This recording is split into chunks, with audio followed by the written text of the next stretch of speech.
Assalamualaikum warahmatullahi wabarakatuh. Terdapat segelintir di kalangan masyarakat kita yang mungkin tidak berpuas hati, tidak gembira dengan kejayaan orang lain. Cemburu dengan kejayaan, tak kisahlah selebriti, pelakon, penyanyi, dan tak ketinggalan juga pendakwah-pendakwah yang terkenal. Sehingga pada satu tahap ada yang sanggup melakukan perbuatan-perbuatan tidak tanggungjawab, termasuklah santau, sihir dan sebagainya. Menerusi respon SD kali ini, saya akan kongsi kepada anda tentang sihir. Sihir adalah ilmu berkaitan perbuatan halus melalui pertolongan makhluk gaib yang ada, sama ada syaitan atau jin, yang lebih berfokus kepada perbuatan untuk menyakiti, memudaratkan atau mengelirukan manusia. Ibnu Qudamah dalam kitab Al-Mughni mengupas sihir sebagai ikatan halus, jampi dan perbuatan yang diucapkan, ditulis atau dibuat sesuatu yang mendatangkan kesan dan akibat buruk terhadap tubuh orang yang disihir, termasuklah kesengsaraan hati dan akal seseorang tanpa menyentuh jasad secara langsung. Sihir ini bersifat mistik yang suka ditafsirkan dengan formula sains dan logik akal. Namun amalan sihir ini sudah wujud sejak Nabi Allah Sulaiman lagi hinggalah ke zaman ala baru yang berteknologi tinggi. Banyak peristiwa yang memaparkan tentang penangan ilmu sihir, termasuklah menggunakan susuk dan jampi serapah untuk kelihatan cantik, menggunakan ilmu hitam untuk memisahkan suami isteri, ilmu pukau dan santau untuk menganiaya orang lain, saling mendatangkan penyakit mental dan fizikal kepada mangsa.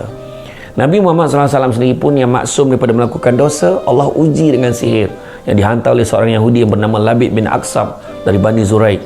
Peristiwa ini berlaku ketika Nabi SAW balik dari Hudaibiyah dalam bulan Zulhijjah tahun 7 Hijriah. Setelah selesai perang Khaybar, maka datanglah ketua-ketua Yahudi bertemu dengan tukang sihir Yahudi yang terkenal dalam kalangan mereka, Labid bin Aqsam, bertujuan untuk melakukan sihir ke atas Nabi SAW. Dengan kerjasama daripada seorang budak Yahudi yang juga khadam Nabi, mereka mencuri sikat rambut Nabi SAW bersama rambut yang terdapat pada gigi sikatnya.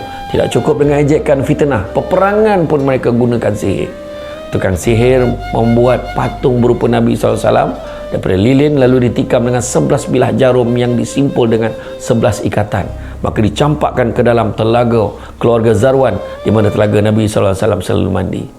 Baginda terkena sihir selama 40 hari sehingga perbuatan jahat itu berjaya dikesan dan ditemui barangan sihir.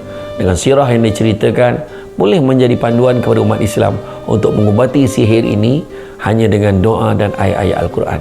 Pada masa kini, perbuatan seumpama itu popular disebut sebagai ilmu tuju, atau lebih tepat santau, yang masih dilakukan dalam arus modernisasi dengan tujuan menyakiti seseorang yang melandaskan sifat jahat, marah dan dengki. Ilmu sihir yang dituju pada seseorang dilakukan melalui pelbagai pendekatan, sama ada menggunakan gambar mangsa, kuku, rambut dan sebagainya. Justru jangan terlalu gairah memuat naik gambar dalam media sosial, khususnya wanita yang gemar memperagakan kecantikan mereka tanpa mengetahui musibah yang mungkin berlaku. Apakah hukum perbuatan sihir dalam Islam? Hukum perbuatan sihir dalam Islam adalah berdosa besar.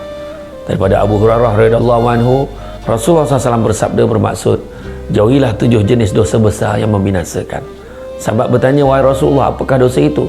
Sabda baginda, menyekutukan Allah, sihir, membunuh jiwa yang diharamkan melainkan dengan alasan benar, makan riba, makan harta anak yatim, lari daripada perang, dan menuduh wanita muhsan beriman yang tidak bersalah dengan tuduhan zina. Oleh demikian, jauhilah dosa besar ini, tuan-tuan dan puan-puan sekalian. Bersama-samalah kita menjauhi sifat dengki, tamak, sombong. Mudah-mudahan kita semua berbahagia dan berjaya di dunia dan di akhirat. Jumpa lagi. Assalamualaikum warahmatullahi wabarakatuh. And 3, 2, 1.